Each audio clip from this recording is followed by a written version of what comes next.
Hello po mga kababayan, si Dante Maravillas. Kanina mga kababayan sa press briefing ng Palasyo Malacanang, naitanong kay Jose Claire Castro kung anong masasabi sa naging maagang pagdeklara ni Sara Duterte na tatakbo sa pagkapangulo. Sabi ni Jose Castro, yung declaration na niya ni Sara, irrelevant. Sabi ni masyado kasi na binibigyan ng malaking atensyon ng mainstream media, kahit sa social media kami. Kasi siyempre balita, pinapalaki na pinapalaki as if yung declaration po magkakaapekto sa takbo ng gobyerno. Irrelevant na niya yan.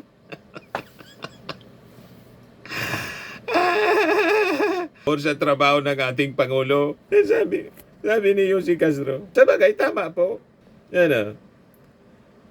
Irrelevant ang pagdeklara ni Vice President na siya ay tatakbo sa pagkapangulo sa May 2028 national election. Sabi po ni Jose Castro, hindi po yan nakikita ng Pangulo sa ngayon. Tama po, busy po yung ating Pangulo sa pagtatrabaho. Bukas kausap po si Mayor Leni Robredo para asikasuhin po yung flood control at paglinis sa mga ilog, paganda sa baha mga kababayan. Kaya sabi dito, hindi po yan nakikita ng Pangulo sa ngayon. Ang kailangan po ng Pangulo ay ang pagkakaisa upang maingat ang ekonomiya, masolusyonan ang isyu sa baha, may angat ang employment rate ng ating mga kababayan. Yan po ang dapat na inuuna na solusyonan ng ating gobyerno. Ang pagkakampihan, hindi po ito napapanahon.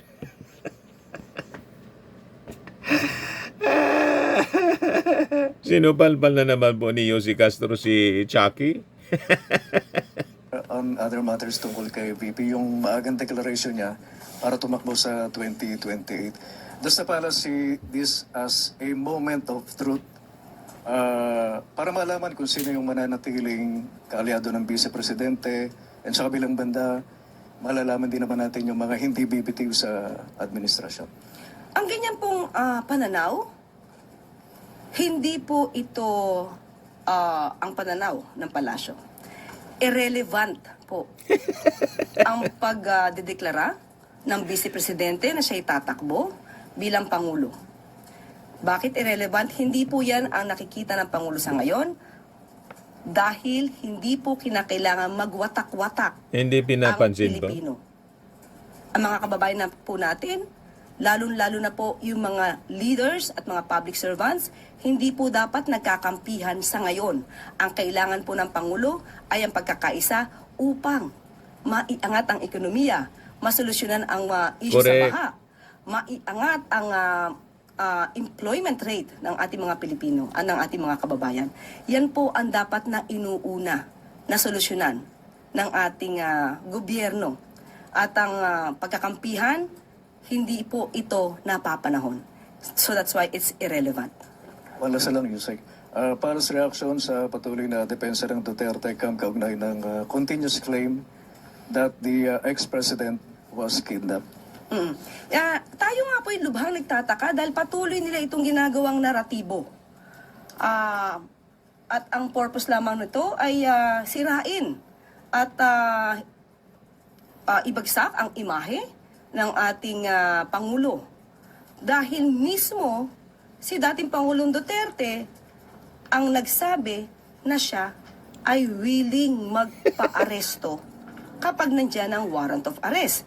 At ito nga po ay aking nakita sa isang news kung saan Philippines Duterte says he will accept arrest if ICC issues warrant. Ito ay may date na March 10, 2025 at itong salaysay na ito ay nakuha pa nung siya ay nasa Hong Kong. So alam niya na magkakaroon ng pagsisilbi ng warrant of arrest. At ito pa ang sinabi niya, and I quote, assuming it's, referring to warrant, assuming it's true, why did I do it? For myself? For my family? for you and your children and for our nation. If it is truly my faith in life, it's okay. I will accept it. They can arrest me, imprison me. He was not scared of the ICC and told it to hurry up on its investigation. So, papaano nilang masasabing may kidnapping kung mismo ang dating Pangulong Duterte ay handang magpaaresto Correct. kapag ang warrant of arrest ng ICC ay nandyan na? Salamat po, Yusek. Susunod pong magtatanong, Ivy Reyes, Bilyonaryo. Hi, Yusek. Good morning. Political scientist Antonio Contreras said that if the elections were held today, a Lenny presidency endorsed by PBBM could defeat Vice President Sara Duterte. Any reaction from the palace po? And is there anything on the table yet? So ang lumalabas sa opinion ni Professor Antonio Contreras ay ex or former VP Lenny versus VP Sara. So ang lumalabas ay aksyon versus bakasyon, nagtatrabaho versus hindi nagtatrabaho, Lenny, pro-Philippines nagtatrabaho. versus not pro any country. Suhesyon na igagalang, patawad, pero hindi napapanahon. And may reaction po ba ang palasyo sa opinion ni Prof. Contreras na the Dutertes are in panic mode? That's why the Vice President made an early announcement to run for 2028. Kung ganyan po ang pananaw ng isang political analyst, kagaya po ni Professor Antonio Contreras, yan po ay igagalang natin na opinion. Pero sa pananaw po ng Pangulo, katulad ng ating sinabi kanina, kung ano man ang dahilan ng Vice Presidente sa kanyang pag-aanunsyo, it doesn't matter. It doesn't matter at all sa ngayon. Dahil hindi po yan ang focus ng Pangulo. Ang focus ng Pangulo, magtrabaho, hindi para mangampanya at i-promote lamang ang sarili para sa susunod na eleksyon. Susunod pong magtatanong, Heidi Sampang, FEBC.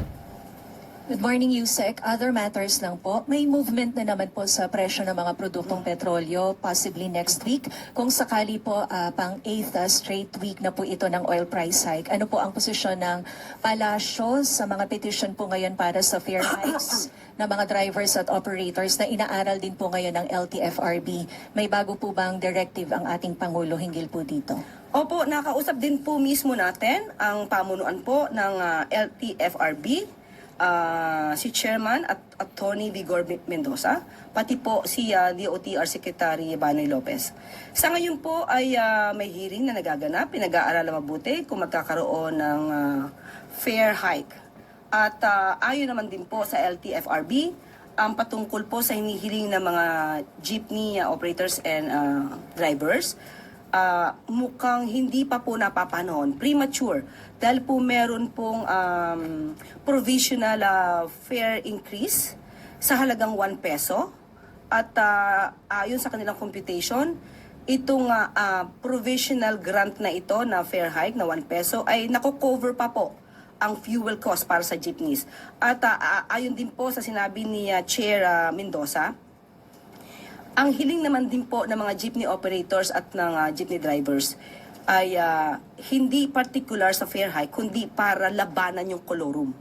At katulad ng ating inireport kahapon, nilalabanan po, especially ang proyekto po ng LTO ni ASEC Lacanilaw, nakakahuli po sila ng mga colorum. At, pero ang priority po ngayon ng LTFRB kung magkakaroon po ng fare hike ay ang mga buses. Dahil wala po silang temporary fare hike. So, yun po, ang priority po nila ay ang pag-uusap tungkol sa pag-increase ng pamasahe sa mga bus. Quick follow-up lang po, Yusek. Kung wala pong fair hike para po sa jeepney, meron po bang kinoconsider na subsidy or alternative assistance po para po sa kanilang hanay? Actually, kahit po sabihin natin na premature, ayon po kay Attorney Vigor Mendoza, pinag-aaralan pa rin po ang maaaring maibigay na tulong sa mga jeepney operators and drivers. Ayon po yan kay Attorney Vigor Mendoza. Yusek. Huling magtatanong po, Ann Soberano, Bombo Radio. Yusek, good morning. Other topic lang po ito. Reaction po ng Palasyo sa pinalalakas na cyber defense partnership ng Pilipinas at Canada. At ano ang kahalagahan nito sa kasalukuyang security landscape at paano po makakatulong ang regular na exchange ng cyber threat information sa pagpapalakas ng national cybersecurity posture po ng ating bansa? Yes, ayon din po sa kautusan ng Pangulo, kailangan po talaga nating labanan itong mga cyber attacks na ito.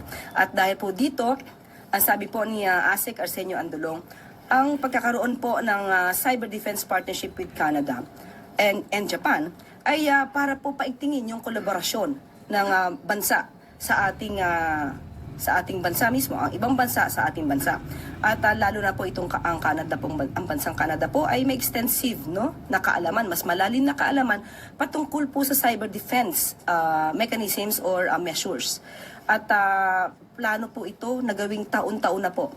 At yung mga cyber security threats na kanilang tututukan, akin pong babanggitin, nandito po ang state-sponsored attacks and espionage, foreign interference and misinformation, ransomware and data breaches, critical infrastructure protection, talent and infrastructure gaps. So, evolving po kasi yung mga cyber threats. So, kaya dapat patuloy po na nagbibigayan, nagpapalitan ng kaalaman para po mas maproteksyonan ang bansa sa mga cyber attacks na tulad nito. So, ibig Kaya galit sa ating Pangulo ang China. Pinapalakas mga kababayan ng ating defense, pati sa cyber defense. Ngayon ang gawain, cyber attacks, state-sponsored, yung China mismo. O ngayon, naitanong din yung kalagayan status ngayon ng ICI, yung investigation sa flood control, mga kababayan, na talakay din. Tanong kay Jose Castro, kumusta na ba? Kasi lagi yun ang sinasabi.